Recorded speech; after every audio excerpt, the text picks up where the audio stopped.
Assalamualaikum warahmatullahi wabarakatuh.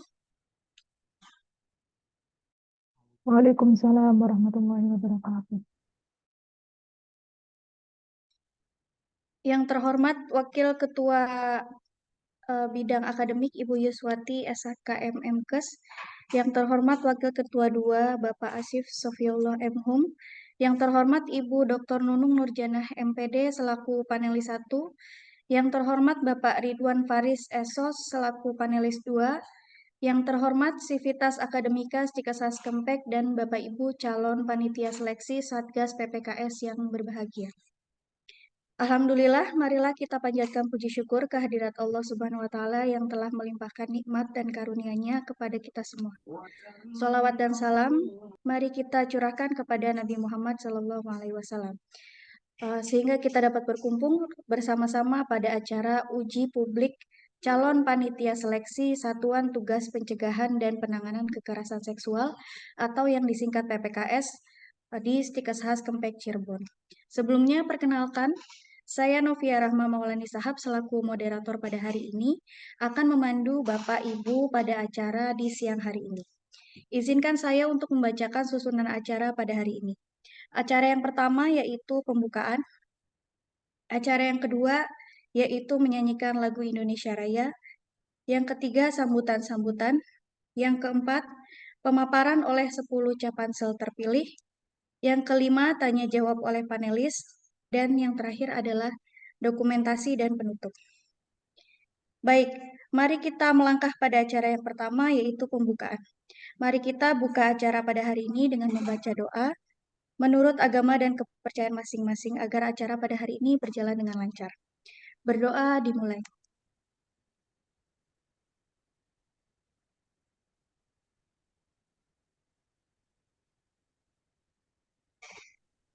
Terima kasih.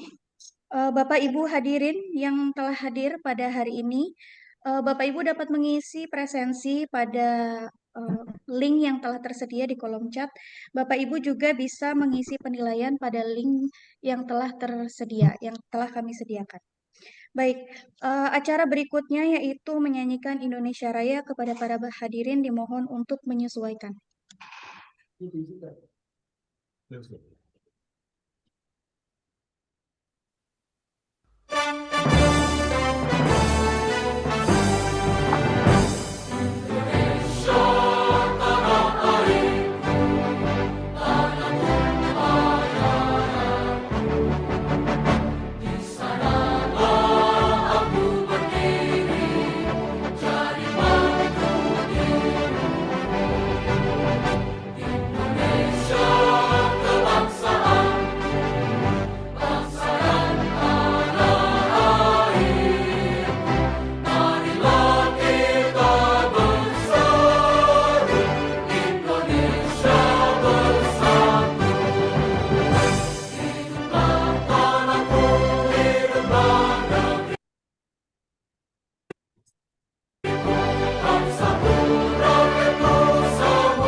Acara selanjutnya yaitu sambutan. Sambutan yang pertama oleh Wakil Ketua 1 Bidang Akademik Ibu Yuswati SKM MKes.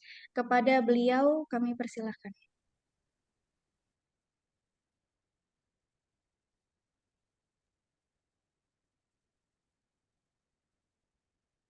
Baik, terima kasih. Assalamualaikum warahmatullahi wabarakatuh. Waalaikumsalam warahmatullahi wabarakatuh. Alhamdulillahirabbil Oh alamin. iya, wabarakatuh. Wassalatu wassalamu ala asrofil anbiya'i wal mursalin wa ala alihi wa sahbihi ajmain. Amma ba'du. Yang terhormat pimpinan Pondok Pesantren Kaskempet, yang terhormat Ketua Stikes Kaskempet, yang terhormat Wakil Ketua 2 Stikes Kaskempet, Bapak Ahmad Asip Sofiullah MPU, yang sangat kami hormati panelis uji publik Panitia Seleksi Satgas PPKS, Ibu Dr. Nunung Nurjanah MPD, dan Bapak Ridwan Faris SOS, dan yang terhormat para Kaprodi Gizi dan Kaprodi Farmasi, Stikes Kaskempet, serta seluruh hadirin yang berbahagia. Marilah terlebih dahulu kita panjatkan puji dan syukur kehadirat Allah Subhanahu wa Ta'ala yang telah melimpahkan rahmat-Nya kepada kita, sehingga kita dapat mengikuti acara ini dalam keadaan sehat walafiat. Hadirin sekalian, sebagaimana kita ketahui, sebagai bentuk dari implementasi Permendikbudristek nomor 30 tahun 2021 tentang pencegahan dan penanganan kekerasan seksual di lingkungan perguruan tinggi, maka perguruan tinggi mempunyai peran penting dalam mencegah terjadinya tindak kekerasan seksual. Dengan demikian, upaya untuk menciptakan kampus yang bebas dari tindak kekerasan seksual dapat kita wujudkan. Tujuan utama uji publik ini adalah membuka ruang dan kesempatan kepada calon panitia seleksi dalam menerima masukan dan memberikan transparansi pemikirannya dalam mencegah tindakan kekerasan seksual di lingkungan kampus. Uji publik ini sebagai langkah awal kampus kita untuk membentuk Satgas PPKS di lingkungan kampus Stikes Kaskempet.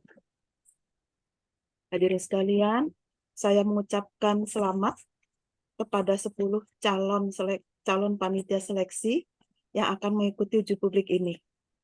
Semoga panitia seleksi yang terpilih nanti dapat memilih Satgas PPKS yang mempunyai dedikasi dan dapat bekerja dengan baik.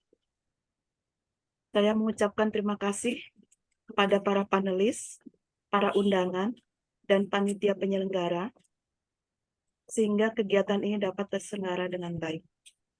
Semoga kegiatan ini berjalan lancar dan memberikan manfaat untuk kita semua dan kemajuan Stikes Kaskempet pada umumnya. Demikian sambutan yang dapat saya sampaikan. Terima kasih. Wallahu muwaffiq ila aqwamit thoriq. Wassalamualaikum warahmatullahi wabarakatuh. Waalaikumsalam warahmatullahi wabarakatuh. Terima kasih kepada Ibu Yuswati atas sambutannya. Baik, hadirin sekalian, kita akan memasuki acara inti pada hari ini, yaitu pemaparan pandangan mengenai isu kekerasan seksual oleh 10 calon panitia seleksi yang telah terpilih. Masing-masing Capansel diberikan waktu selama 3 menit untuk menyampaikan pandangannya mengenai isu kekerasan seksual. Berikut adalah nama-nama 10 calon panitia seleksi yang terpilih, yaitu Liana Ilmiati MGZ, selaku dosen Prodi Gizi, Ahmad Fauzan ST, perwakilan Tendik Stikes Kaskempet, Muhana Rafika SGZ, MPH, dosen Prodi Gizi, Yusfia Urwatul Wutsko SSI, MSc, dosen Prodi Farmasi, Fawaz Muhammad Fauzi MSI, Ketua LPPM sekaligus dosen Prodi Farmasi, Ika Akmalina MGZ, dosen Prodi Gizi, Pramudia Fikri Wildan, mahasiswa Prodi Gizi, Fatkah Widyaningrum, mahasiswa Prodi Gizi, Muhammad Muhlisin, mahasiswa Prodi Farmasi, dan Putuhatul Ilahiyah, mahasiswa Prodi Gizi. Kepada para Capansel terpilih yang telah saya sebutkan namanya, dipersilahkan untuk memaparkan pandangannya selama 3 menit secara berurutan. Baik, yang pertama kepada Ibu Liana, kami persilahkan. Baik, terima kasih. Assalamualaikum warahmatullahi wabarakatuh.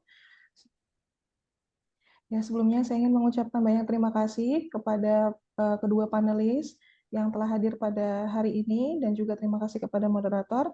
Saya ingin menyampaikan terkait pengalaman terkait kekerasan seksual dan juga isu terkait kekerasan seksual. Yang pertama, untuk pengalaman terkait kekerasan seksual, saya tidak pernah melakukan bentuk kekerasan seksual di lingkungan kampus maupun luar kampus. Kemudian yang kedua, pengalaman saya pernah mengikuti kegiatan seminar berkaitan dengan pemberdayaan perempuan. Dalam topik seminar kali ini, yaitu membidik dari 4 sektor utama pemerintah, yaitu di bidang pendidikan, kesehatan, ketenagakerjaan, serta berkaitan dengan kekerasan. Yang perlu kita ketahui bahwa pemberdayaan perempuan ini merupakan salah satu penanggulangan ketika adanya dampak negatif dari kekerasan seksual, baik itu di lingkungan rumah tangga maupun di lingkungan masyarakat. Kemudian yang ketiga, saya telah melakukan pelatihan dan juga seleksi melalui Learning Management System atau LMS yang tersedia dari Kemendikbud tentang pencegahan dan penanganan kekerasan seksual di lingkungan perguruan tinggi. Selanjutnya, untuk isu terkait kekerasan seksual, saya ingin mengambil beberapa isu yang saat ini sedang kasusnya meningkat seperti itu, yaitu yang pertama berkembangnya isu kekerasan seksual di Indonesia.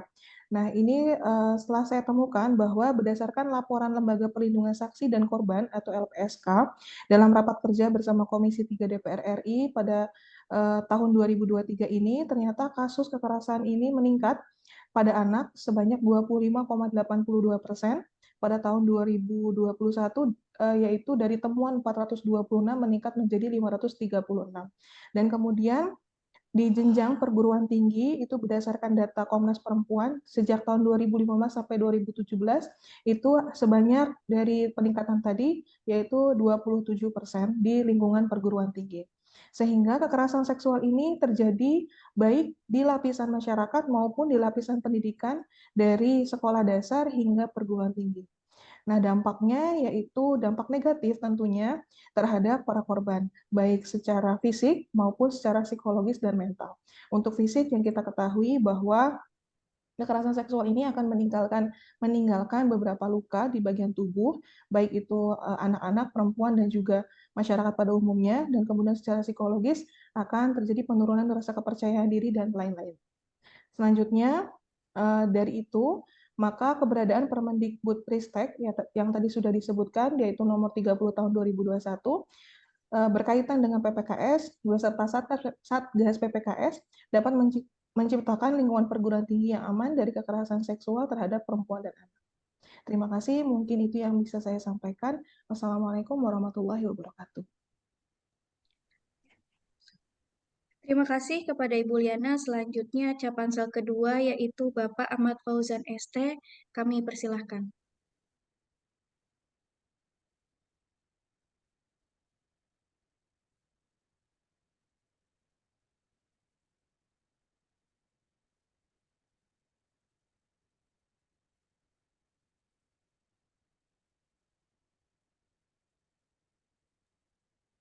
Baik, terima kasih tentunya. Assalamualaikum warahmatullahi wabarakatuh. Waalaikumsalam warahmatullahi wabarakatuh. Perkenalkan, nama saya Ahmad Fauzan. Saya sebagai tenaga kependidikan di Sekolah Kompleks.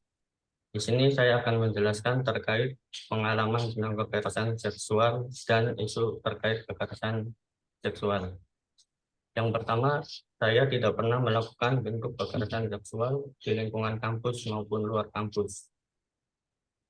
Yang kedua, saya juga pernah melakukan pelatihan dan seleksi melalui Learning Management System yang tersedia di Kemendikbud tentang pencegahan dan penanganan kekerasan seksual di lingkungan perguruan tinggi. Baik, untuk berikutnya, maraknya aksi kekerasan seksual di lingkungan perguruan tinggi menjadi hal yang sangat mengkhawatirkan dan perlu untuk segera diatasi. Dalam hal ini, kasus-kasus yang sering terjadi kekerasan seksual itu dari kalangan dosen, mahasiswa, mahasiswi, tenaga pendidikan, dan pimpinan, dan lain-lain.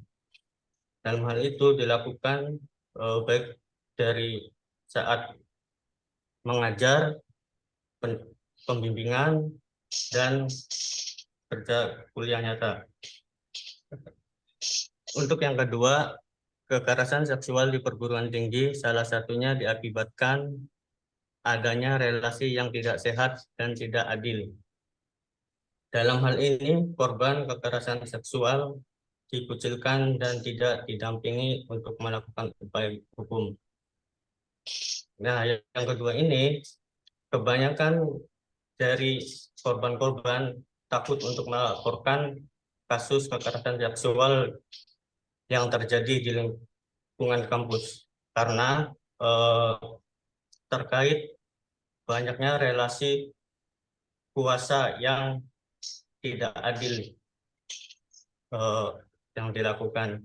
Jadi korban takut untuk melaporkan kasus kekerasan seksual.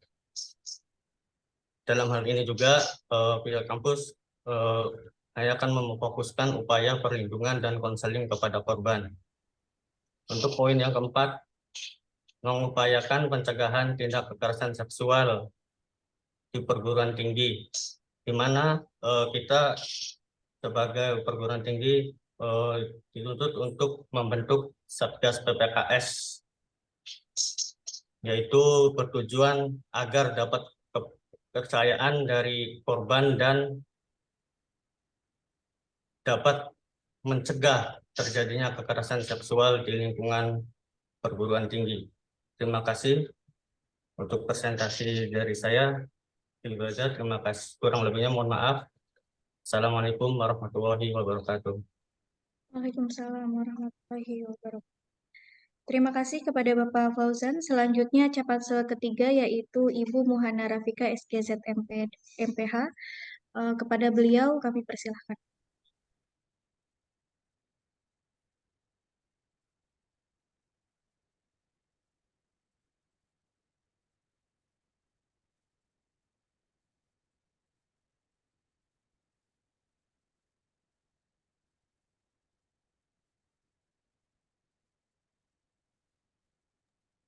Ibu Muhana, apakah sudah terhubung?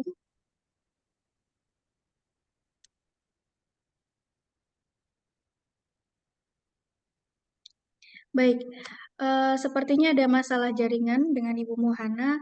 Kita lanjutkan kepada capansel keempat, yaitu Ibu Yusfia Urwatul Wudho, SSI MSC. Kepada beliau kami persilahkan. Baik, Assalamualaikum warahmatullahi wabarakatuh. Baik, sebelumnya terima kasih banyak atas kesempatannya. Di sini saya Yusfia Urwatul Wudho, selaku dosen farmasi di Kemkes akan memaparkan pengalaman terkait kekerasan seksual serta isu terkait kekerasan seksual. Pengalaman saya terkait kekerasan seksual, saya ini pernah menjadi pendengar bagi teman yang mengalami pelecehan ya, kekerasan seksual, pelecehan serta kekerasan seksual. Dan kemudian kemarin saya sudah melakukan pelatihan dan seleksi melalui LMS yang tersedia dari Kemendikbud tentang pencegahan dan penanganan kekerasan seksual di lingkungan perguruan tinggi.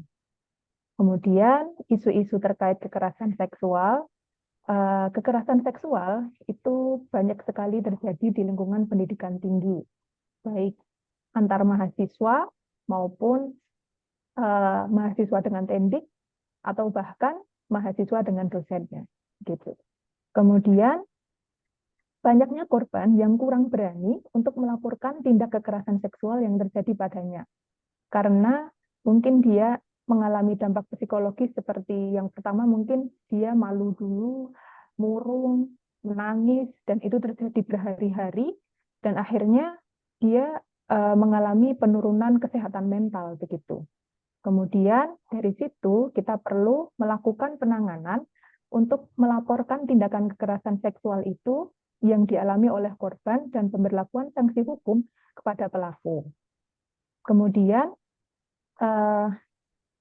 di sini kita membentuk Satgas PPKS ini dalam rangka upaya untuk melindungi, mencegah gitu ya. Kemudian nanti bisa menangani terkait perlakuan kekerasan seksual gitu. Kemudian kita juga perlu untuk meningkatkan kesadaran sosial mengenai penanganan dan pencegahan kekerasan seksual. Jadi enggak cuma di lingkungan perguruan tinggi saja, mungkin di masyarakat nanti kita juga akan berpengaruh untuk menangani dan mencegah kekerasan seksual. Begitu dari saya. Wallahu muwaffiq ila aqwamit thoriq. Wassalamualaikum warahmatullahi wabarakatuh. Waalaikumsalam warahmatullahi wabarakatuh. Terima kasih kepada Ibu Yusfia. Selanjutnya Capansel kelima yaitu Bapak Fawaz Muhammad Fauzi MSI. Kepada beliau kami persilahkan. Baik, Assalamualaikum warahmatullahi wabarakatuh. Oke, terima kasih atas kesempatan yang telah diberikan. Saya Fawaz Muhammad Fauzi, dosen S1 Farmasistika Saskompek, ingin mempresentasikan terkait pengalaman saya yang berkaitan dengan kekerasan seksual, serta isu yang berkaitan dengan kekerasan seksual. Berkaitan dengan pengalaman, saya ini tidak pernah melakukan bentuk kekerasan seksual di lingkungan kampus maupun di luar kampus. Kemudian sebelumnya saya juga pernah melakukan pelatihan dan seleksi melalui LMS dari Kemendikbud tentang pencegahan dan penanganan kekerasan seksual di lingkungan perguruan tinggi. Selanjutnya, isu terkait kekerasan seksual ini, saya melihat maraknya kekerasan seksual yang terjadi di lingkungan pendidikan, ya, khususnya di perguruan tinggi, di mana tahun 2002, tahun yang lalu, ada sekitar 330 lebih kasus yang dilaporkan, di mana perguruan tinggi ini persentasenya tertinggi, ya, dibandingkan dengan lingkungan pendidikan yang lain, yaitu sampai 27%. Nah, ini untuk kekerasan seksual yang tinggi ini bisa jadi yang pertama adanya budaya patriarki yang masih ada dan melekat di masyarakat Indonesia, ya, dan kurangnya pemahaman tentang isu kesetaraan gender dan kekerasan seksual.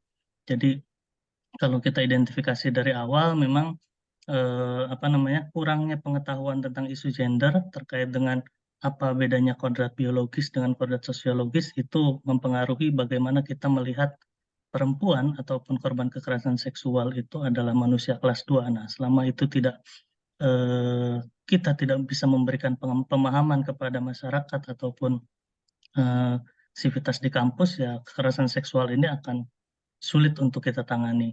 Kemudian selanjutnya juga terkadang adanya relasi kuasa yang kuat dari pelaku dan juga terkait dengan nama baik kampus. Jadi karena mayoritas dari korban ini adalah mahasiswi, kemudian pelakunya adalah orang dengan kuasa yang lebih besar daripada mereka, sehingga terkadang mahasiswa ini kemudian takut dan lain sebagainya, dan tidak mau melaporkan karena ada intimidasi dari kampus, tidak mau kemudian kampusnya terblow up media untuk disorot dari berbagai sisi, gitu, ya. Maka dari itu implementasi Permendikbud nomor 30 tahun 2021 ini hadir sebagai kepastian hukum di mana setiap kampus wajib mendirikan Satgas pencegahan dan penanganan kekerasan seksual, sehingga mendorong perguruan tinggi terlibat dalam pencegahan dan penanganan kekerasan seksual dengan berbagai macam cara yang bisa dilakukan. Mungkin itu untuk paparan dari saya, kurang lebihnya mohon maaf. Wassalamualaikum warahmatullahi wabarakatuh. Waalaikumsalam warahmatullahi wabarakatuh. Terima kasih kepada Pak Fawaz. Selanjutnya yaitu Capansel ke-6 yaitu Ika Akmalina MGZ. Kepada Ibu Ika kami persilahkan. Baik, terima kasih atas waktunya. Perkenalkan, nama saya Ika Amalina Bonita. Di sini saya sebagai dosen S1 Gizi di Stikes Haskempek. Untuk pengalaman terkait dalam PPKS ini, kekerasan seksual itu yang pertama, tidak pernah melakukan bentuk kekerasan seksual di lingkungan kampus maupun luar kampus. Kemudian saya juga sudah melakukan pelatihan dan seleksi melalui Learning Management System yang tersedia dari Kemendikbud tentang pencegahan dan penanganan kekerasan seksual di lingkungan perguruan tinggi. Kemudian isu terkait yang saya paparkan pada kekerasan seksual itu karena meningkatnya kasus kekerasan seksual di perguruan tinggi.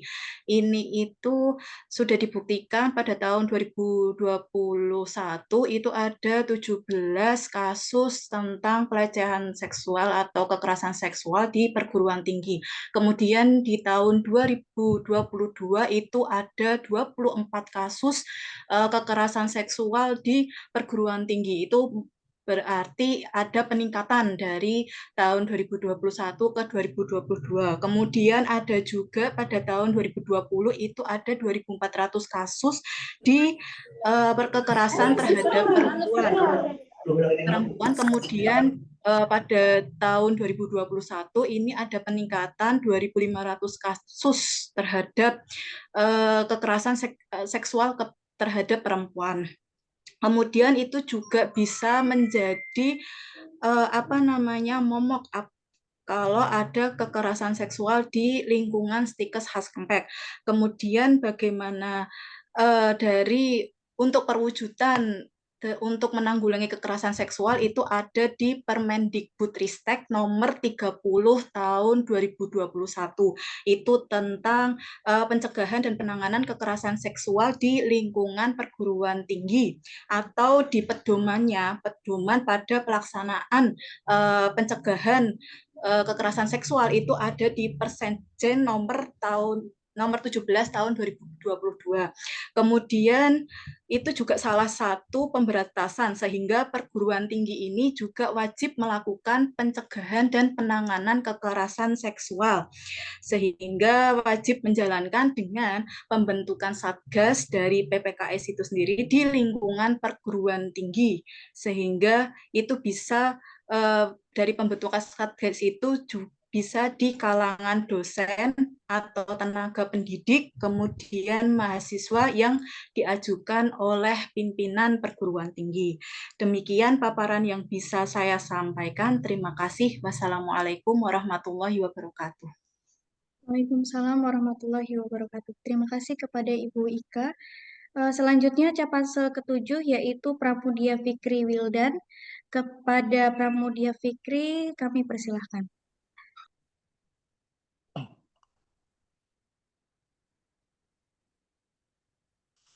Baik, Assalamualaikum warahmatullahi wabarakatuh.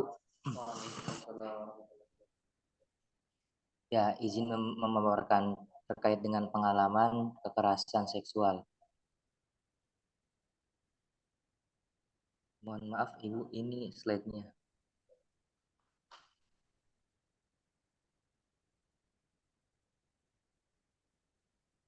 Baik, terkait dengan kekerasan seksual, dari saya sendiri belum pernah ya merasakan kekerasan seksual, baik jadi pelaku ataupun menjadi korban.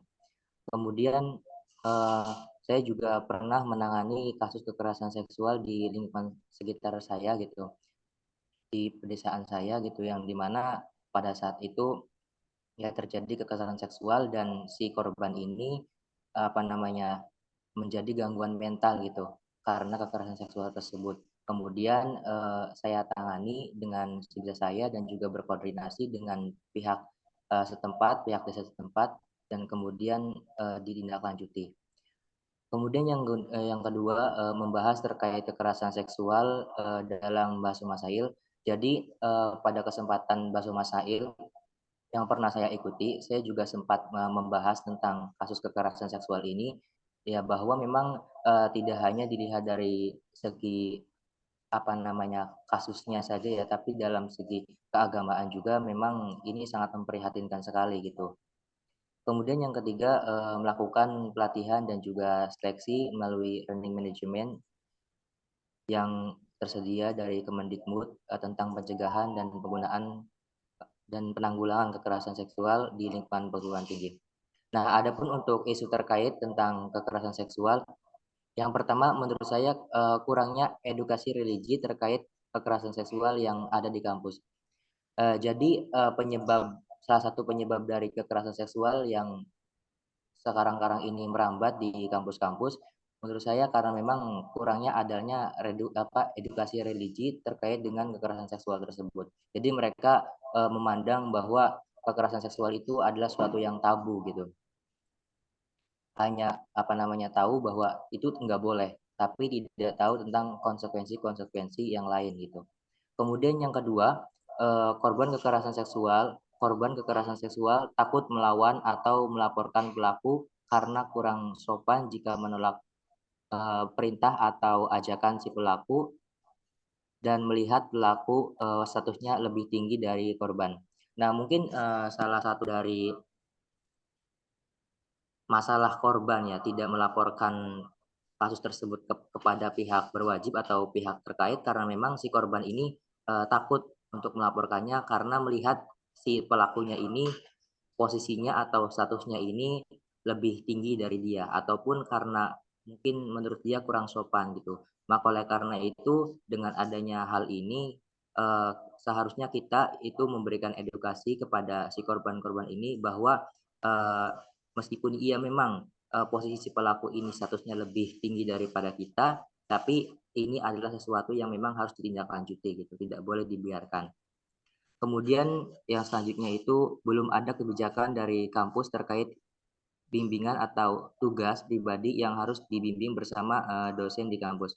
Ya, saya mendapatkan informasi-informasi yang ada di kampus-kampus yang lain gitu, yang ada kekerasan seksual bahwa salah satunya kejadiannya itu adalah dalam bimbingan dosen gitu yang mengadakannya itu di luar daripada kampus dan di luar dari kegiatan KBM.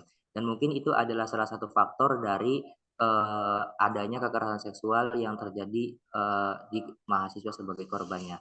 Maka oleh karena itu sebaiknya dari kampus sendiri memberikan kebijakan bahwa ya tugas pribadi baik itu berupa proposal, skripsi dan juga lainnya ya bimbingannya harus dilaksanakan di kampus, tidak boleh di luar kampus ataupun apalagi di tempat-tempat pribadi si dosen tersebut. Kemudian yang selanjutnya itu kurang adanya pengawasan dari Satgas Kekerasan Seksual yang ada di setiap lembaga baik pendidikan, kesehatan, pemerintahan dan lain sebagainya. Karena saya melihat kasus-kasus yang ada di Indonesia ini khususnya bahwa kekerasan seksual ini merambat ke seluruh bidang gitu, baik dari bidang pendidikan, kesehatan, pemerintahan dan juga lain sebagainya. Bahkan ada di salah satu rumah sakit yang pasiennya itu menjadi korban dari kekerasan seksual. Maka oleh karena itu perlu adanya pengawasan yang intens terkait dengan kekerasan seksual tersebut supaya tidak terjadi lagi. Dan yang terakhir adalah pergaulan bebas yang masih menjadi budaya ya baik di lembaga pendidikan ataupun lingkungan masyarakat. Jadi mungkin khususnya para remaja ya yang memang pergaulannya itu sangat bebas dan dari baik itu dari keluarganya ataupun dari pihak-pihak yang ada di kampus itu belum bisa untuk mengurangi pergaulan bebas tersebut. Jadi mungkin pergaulan bebas ini juga salah satu faktor adanya kekerasan seksual. Maka oleh karena itu yang menurut saya perlulah dibentuknya Satgas pencegahan dan penanganan kekerasan seksual yang ada di kampus. Mungkin itu pemaparan terkait dengan isu kekerasan seksual. Kurang lebihnya mohon maaf. Wassalamualaikum warahmatullahi wabarakatuh. Waalaikumsalam warahmatullahi wabarakatuh. Terima kasih kepada Pramudia Fikri. Selanjutnya yaitu Capansel ke-8, Fatkah Widyaningrum. Kepada Fatkah kami persilakan.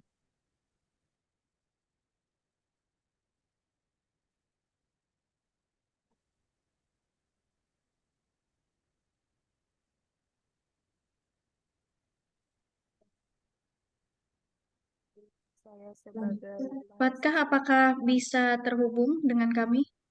Bisa, Ibu. Ya, silakan.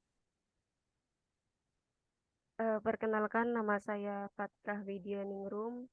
Saya sebagai mahasiswa, saya dari Setikes Haskemtek, terkait pengalaman kekerasan dan isu terkait kekerasan seksual.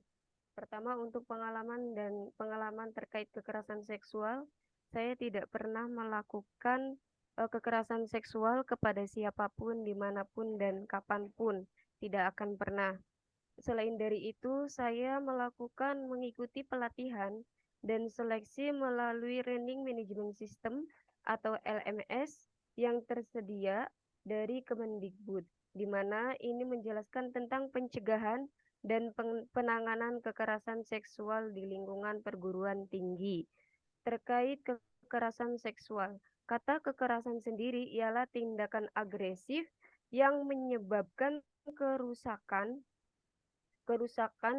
terhadap seseorang. Kemendikbud membagi kekerasan itu ada beberapa, seperti halnya kekerasan fisik, psikis, dan kekerasan seksual. Menurut menurut catatan tahunan Komnas Perempuan tahun 2015 sampai 2020, kekerasan berbasis gender terjadi di semua sarana pendidikan. Dan ketika diurutkan presentasinya, semua yang paling banyak objek terjadi kekerasan ialah perempuan, yakni sebanyak 27%. Dan kekerasan ini tidak jarang dilakukan oleh orang-orang terdekat, misalnya dalam lingkup keluarga. Ada isu kekerasan dilakukan oleh kakaknya sendiri, saudara sendiri, bahkan ayah. Kemudian di ruang lingkup pendidikan itu dilakukan oleh misalnya dosen atau sebaliknya. Yang kedua, kurangnya keberanian korban untuk mengungkapkan kasus kekerasan seksual karena dianggap sebagai aib. Di sini, ketika korban tidak menyampaikan, tidak berani untuk mengungkapkan apa yang terjadi, itu karena pertama, salah satu faktornya adalah tidak adanya dukungan dari orang-orang terdekat, bahkan banyak sekali yang mengejas seharusnya mereka mendukung orang-orang yang terkena kekerasan ini, korban-korban yang terkena kekerasan seksual, malah itu sebaliknya. Malah menjadikan hal itu sebagai gibahan, sebagai sebuah aib yang seharusnya diungkapkan agar tidak ada generasi-generasi yang merasakan kekerasan seksual. Itu. Kemudian perempuan selalu disalahkan. Hal ini sering sekali gitu dari zamannya jahiliyah, zamannya Arab, perempuan selalu disalahkan. Bahkan pada saat kelahiran pun orang-orang Arab lebih menyukai anak laki-laki dibanding anak perempuan. Di situ tidak terjadinya kesetaraan laki-laki ataupun perempuan. Bahkan sampai sekarang, ketika perempuan atau ketika korbannya itu perempuan, itu tetap saja disalahkan, bukan malah dilindungi, dibela, dan diberikan kenyamanan. Bahkan ada perempuan dengan perempuan yang saling menyalahkan. Itu. Jika terjadi kekerasan ini disebabkan oleh aurat, karena perempuan itu lebih mengumbar auratnya, menurut buku Mubadalah, aurat itu bukan hanya terkait dengan fisikis saja, bukan hanya terkait dengan badan saja, tapi kata aurat itu memaknai lebih seluruh, lebih sosialnya gitu, dari kecerdasan, dari tingkah lakunya gitu. Kemudian korban kekerasan seksual takut melaporkan apa yang dialaminya karena tidak ada dukungan dan relasi kekuasaan. Di sini sering sekali terjadi orang yang memiliki kekuasaan tinggi menginjak-injak atau menjadikan korban yang tidak memiliki kekuasaan sebagai salah gitu. Bahkan banyak sekali kekerasan seksual yang tidak terlaporkan. Cukup sekian, Ibu.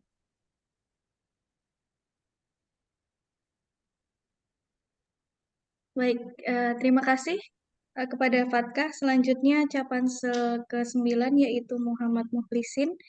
Kepada Muhammad Mukhlisin kami persilahkan. Warahmatullahi wabarakatuh. Di sini saya akan menyampaikan pengalaman terkait kekerasan seksual dan pandangan terhadap isu terkait kekerasan seksual. Sebelumnya perkenalkan, saya Muhammad Mukhlisin, mahasiswa S1 Farmasi Setikes Haskempek. Untuk pengalaman terkait kekerasan seksual, saya tidak pernah melakukan kekerasan seksual baik di dalam maupun di luar lingkungan kampus. Dan juga pernah menangani kekerasan seksual yang terjadi di sosial media, ya sebatas seperti menegur teman yang mengirimkan video atau stiker yang tidak senonoh gitu. Dan juga pernah menghapusnya gitu. Kemudian pernah mengikuti lomba menulis esai dengan tema mengenal HIV/AIDS dari berbagai sisi. Ini mungkin tidak berkaitan langsung, cuma dalam penulisan esai tersebut karena HIV/AIDS ini menyangkut eh, seksual, itu saya mendapati informasi bahwasanya ya kemudian itu terjadi karena kekerasan seksual baik pada anak, pada perempuan dan pada orang-orang yang derajatnya lebih rendah gitu. Dan juga saya belajar juga mengenai perilaku menyimpang seksualitas. Kemudian saya juga telah melakukan pelatihan dan seleksi melalui learning management system yang tersedia dari Kemendikbud tentang pencegahan dan penanganan kekerasan seksual di lingkungan terkait kekerasan seksual. Saudara Muhlisin, apakah sudah selesai? Suaranya tidak ada.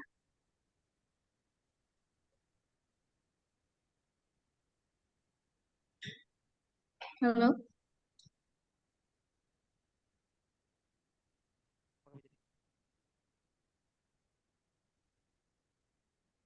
Saudara Muhlisin? Baik. Baik, mungkin kami cukupkan ya untuk Saudara Muhlisin. Nanti kita bisa sambung dengan tanya jawab. Selanjutnya yaitu Capansel ke-10 Putuhatul Ilahiyah. Kepada Putuhatul kami persilahkan. Assalamualaikum warahmatullahi wabarakatuh. Perkenalkan, nama saya Putuhatul Ilahiyah, mahasiswa S1 Gizi Stika Sastra. Mengenai pengalaman terkait kekerasan seksual yang itu saya pernah melakukan pelatihan dan seleksi melalui learning management system yang tersedia dari Kemendikbud tentang pencegahan dan penanganan kekerasan seksual di lingkungan perguruan tinggi. Adapun isu terkait kekerasan seksual ini dari sudut pandang mahasiswa, yaitu yang pertama, mahasiswa tidak sadar mereka adalah korban atau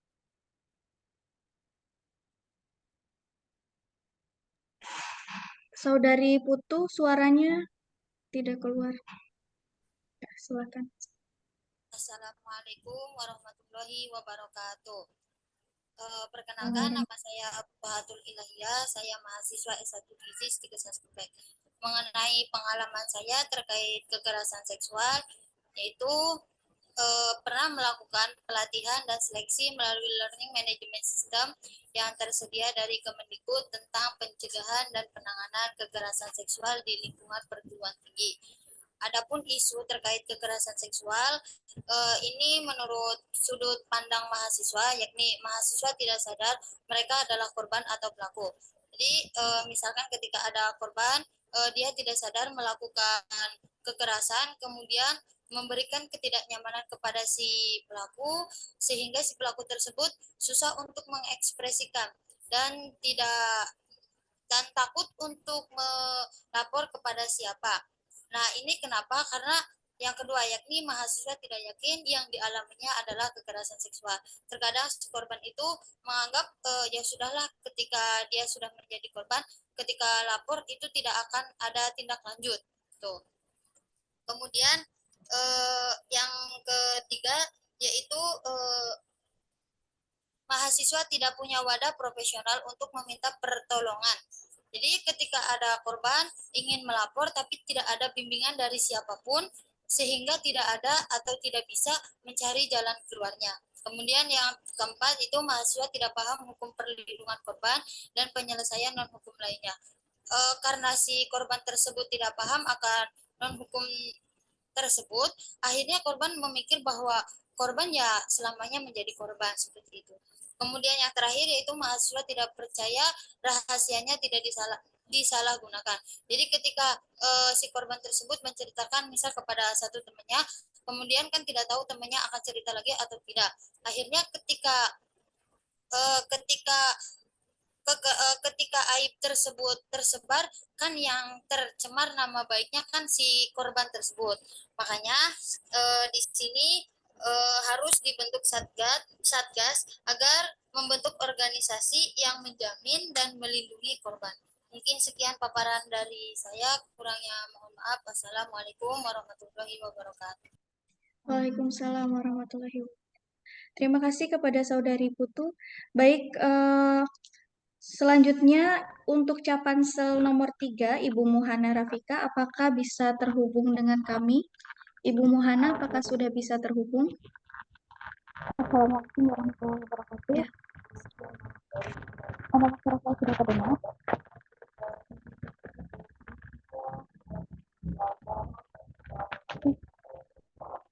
Nah, sebelumnya mohon maaf karena ada kendala satu dan lain hal sehingga saya tidak bisa untuk online.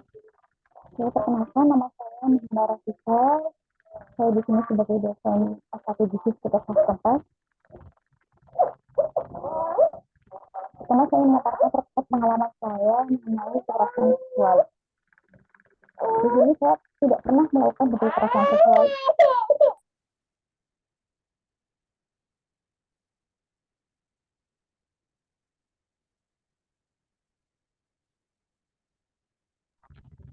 Apakah suara saya terdengar? Iya, bisa dilanjutkan Ibu Muhana.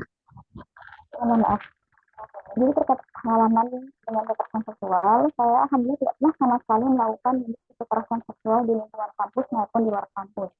Kemudian saya juga sudah melakukan pelatihan dan seleksi melalui Learning Management System atau LMS yang tersedia dari Kemendikbud tentang pencegahan dan penanganan kekerasan seksual di lingkungan perguruan tinggi. Kemudian untuk isu terkait kekerasan seksual, yang pertama yaitu mengenai fenomena kekerasan seksual yang semakin marak di perguruan tinggi. Hal ini berdasarkan data catatan tahunan Komnas Perempuan itu mendapatkan data lebih dari 4.000 kasus kekerasan seksual yang terjadi di Indonesia. Bahkan 27% diantaranya itu paling banyak terjadi di lingkungan pendidikan, yaitu di perguruan tinggi. Itu yang berikutnya yaitu mengenai aksi diam penyintas kekerasan seksual. Jadi banyak korban-korban atau penyintas kekerasan seksual yang kemudian tidak melaporkan tindak kekerasan seksual yang dialaminya. Berdasarkan data dari WHO, 9 dari 10 itu menulis tidak melaporkan aksi kekerasan seksual yang dilakukan terhadap dirinya. Kemudian untuk isu yang ketiga yaitu meningkatkan kesadaran sosial mengenai penanganan dan pencegahan kekerasan seksual. Seperti Jalan Raya ini yang dilakukan oleh Kemendikbud di mana sedang dijalankan untuk membentukkan satgas PPKS seperti yang sedang kita laksanakan pada hari ini. Kemudian untuk isu yang terakhir yaitu kasus kekerasan seksual yang dianggap tabu untuk dibicarakan. Biasanya para korban itu merasa malu sehingga tidak mau untuk men-speak up apa yang sudah dialaminya. Sekian dari saya, terima kasih. Wassalamualaikum warahmatullahi wabarakatuh. Waalaikumsalam warahmatullahi wabarakatuh. Terima kasih kepada Ibu Muhana dan kepada seluruh panelis Capansen yang telah memaparkan pandangannya. Baik, acara berikutnya yaitu sesi tanya jawab. Sesi tanya jawab ini akan kami bagi menjadi 2 sesi. Untuk sesi yang pertama yaitu sesi tanya jawab yang akan dilakukan oleh Ibu Dr. Nunung Nurjana MPD selaku panelis 1, dan sesi tanya jawab yang kedua akan dilakukan bersama Bapak Ridwan Faris Esos selaku panelis 2. Bapak Ibu panelis dapat mengajukan pertanyaan kepada 10 calon panelis baik itu secara acak maupun secara berurutan. Setiap panelis mendapatkan waktu 15 menit untuk melakukan sesi tanya jawab tersebut. Baik, langsung saja untuk sesi yang pertama, tanya jawab akan dilakukan bersama dengan Ibu Dr. Nunung Nurjanah MPD. Kepada beliau kami persilahkan.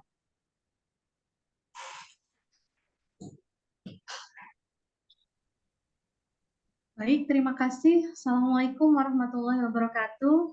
Waalaikumsalam warahmatullahi wabarakatuh. Terima kasih, alhamdulillah kita bisa bertemu bersama-sama di acara yang sangat penting bagi kehidupan perguruan tinggi di masa sekarang maupun yang akan datang. Sebelumnya saya sampaikan terima kasih banyak kepada pimpinan Stikes Compact dan ucapan yang luar biasa, penghargaan yang luar biasa akan komitmen dan semangatnya untuk menciptakan lingkungan kampus yang bebas dari kekerasan seksual. Dan saya sangat mengapresiasi semua calon panitia seleksi yang memiliki komitmen perspektif dan wawasan yang luar biasa mengenai bagaimana kita bisa bersama-sama untuk menghapus berbagai macam bentuk kekerasan yang terjadi di lingkungan kampus. Karena waktunya terbatas, izinkan saya untuk menyampaikan beberapa pertanyaan kepada beberapa calon pansel. Yang pertama, dari semua yang sudah disampaikan oleh pansel, ada poin yang kurang lebih sama mengenai adanya ketakutan atau keengganan atau ketidaktahuan korban untuk melaporkan apa yang dialami. Tadi disampaikan entah itu karena alasan malu, alasan takut karena relasi kuasa yang tidak setara begitu ya, atau karena kultur yang mempersalahkan korban sehingga korban cenderung memilih untuk diam. Yang ingin saya tanyakan adalah bagaimana untuk meyakinkan korban bahwa mereka harus menyampaikan, mereka harus mengkomunikasikan, dan mereka harus mengungkapkan apa yang mereka alami. Saya sampaikan pertanyaan ini perwakilan ya, mewakili dosen mungkin boleh Ibu Liana, kemudian Ibu Yuspia, kemudian yang mewakili mahasiswanya ada Pak Tihatul, kemudian Pramudia, dan satu Pak Ahmad Fauzan yang mewakili